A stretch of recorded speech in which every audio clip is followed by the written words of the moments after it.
Assalamualaikum warahmatullahi wabarakatuh.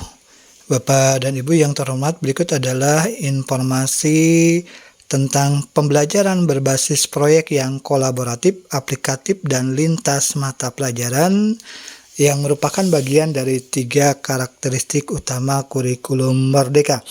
Informasi ini diantaranya disampaikan oleh Bapak Dr. Yogi Anggraena dari Pusat Kurikulum Kementerian Pendidikan, Kebudayaan, Ristek, dan Teknologi. Assalamualaikum warahmatullahi wabarakatuh. Yang kedua, Ibu Bapak, adalah pembelajaran berbasis proyek berbasis proyek. Nah, struktur kurikulum kita, Ibu Bapak, sekarang membedakan. Kalau sebelumnya kan hanya intra ya, 100% untuk akademik. Struktur kurikulum saat ini membedakan antara intra dan proyek. Proyeknya diutuh sebenarnya, proyek penguatan profil pelajar Pancasila. Jadi nama proyeknya proyek penguatan profil pelajar Pancasila. Harapannya Ibu Bapak, melalui kegiatan proyek ini terbangun kolaboratif, lebih aplikatif, dan lebih peduli terhadap isu-isu terkini. Maka kita tentukan tema-tema yang selaras dengan SDGs. Tema-tema yang kita tetapkan itu tema-tema terkait SDGs, supaya sadar bahwa kita terkait dengan hal ini ada isu-isu terkini yang mereka perlu ketahui. Dalam strukturnya kan di SMA itu terutama kelas 10, 30% dialokasikan untuk proyek penguatan profil pelajar Pancasila. Jadi yang selama ini waktu habis untuk akademiknya, nah sekarang waktunya itu dari setiap mata pelajaran kita ambil. Diambil, lalu dia disimpan, diakumulasikan, dibuat kegiatan proyek penguatan profil pelajar Pancasila. Yang perlu kami sampaikan pada saat proyek kan tentu menggunakan berbagai keilmuan yang sudah diperolehnya. Menggunakan yang diperolehnya.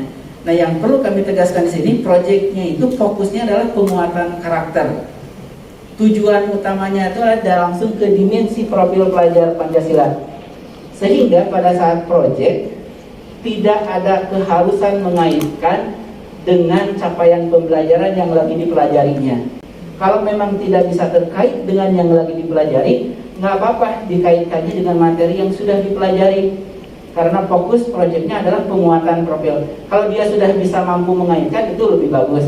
Tapi kalau belum mampu, misalkan ya di kelas 10 matematika lagi belajar trigonometri, fisika lagi belajar Newton misalkan ya, proyeknya pengelolaan sampah, oh dia bingung nih, kalau pengelolaan sampah dikaitkan dengan trigonometri saya malah maksa banget, dikaitkan dengan Newton juga kesulitan. Nah, tidak apa-apa proyeknya dirancang tidak terkait dengan mapel satupun, nggak apa-apa. Mungkin dikaitkan dengan matematikanya sudah dipelajari sebelumnya, belajar terkait dengan berat bersih, berat kotor kan sudah dipelajari di SMP kan. Tidak apa-apa pada saat proyek menggunakan keilmuannya yang sudah dipelajari di sana, atau bahkan menggunakan keilmuan yang belum dipelajari. Misalkan di informatika menggunakan programmer itu baru dipelajari di kelas 12, pilihan lagi. Tapi proyeknya dia membuat proyek terkait web, karena ini banyak juga yang membuat. Bisa jadi dia belajarnya atau tidak menggunakan yang sudah akan dipelajarinya. Jadi yang proyek ini tidak harus dikaitkan dengan capaian pembelajaran yang lagi dipelajari. Karena proyek penguatan profil pelajar Pancasila ini membentuk karakternya. Yang ingin kita nilai itu adalah karakternya, proyek sebagai sarana pembentukan karakter.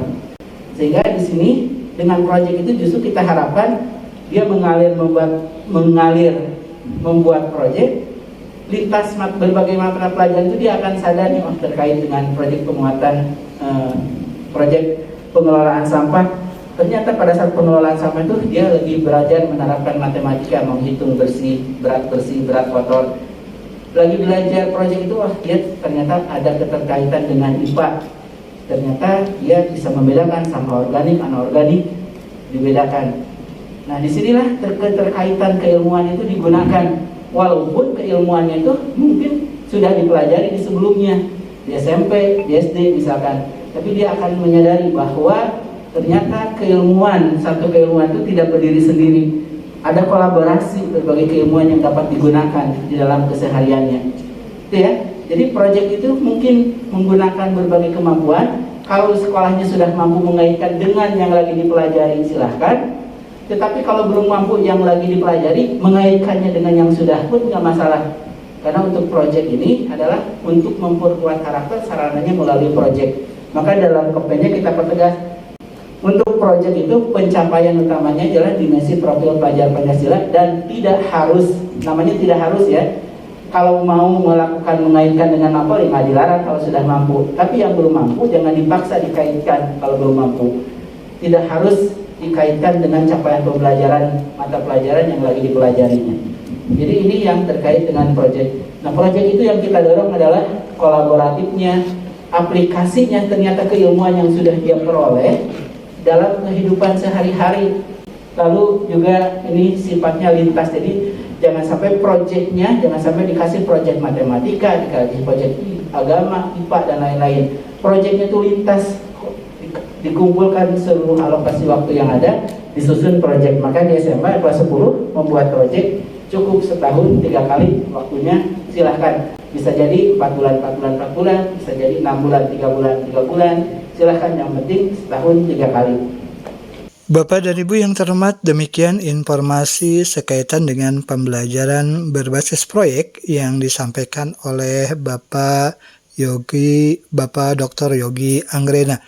Dan informasi ini akan dilanjut dengan informasi berikutnya tentang rumusan pembelajaran dan pengaturan jam pembelajaran yang memberi fleksibilitas untuk perancang kurikulum operasional dan pembelajaran sesuai tingkat kemampuan peserta didik yang akan disampaikan pada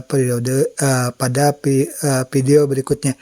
Terima kasih atas perhatiannya Bapak dan Ibu. Mohon maaf bila ada salah dan keliru. Semoga apa yang disampaikan bisa menginspirasi Bapak dan Ibu. Billahi taufiq wal hidayah. Wassalamualaikum warahmatullahi wabarakatuh.